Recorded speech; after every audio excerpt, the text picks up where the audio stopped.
This was North Korea's failed orbital launch attempt.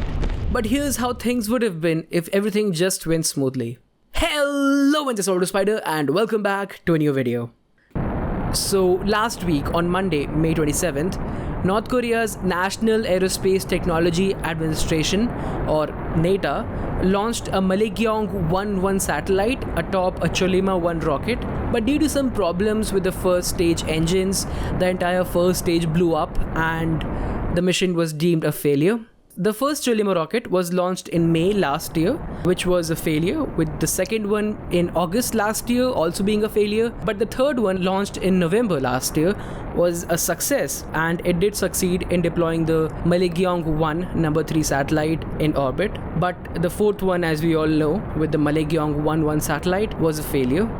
This new Cholima rocket was not designed from the Una family, but instead it takes its inspirations from the Hwasong 15 and the Hwasong 17 ICBMs. Unfortunately, not a lot of details about this rocket are open to the public, but we do know that this rocket is capable of launching up to 300 kgs of payload into a low Earth orbit.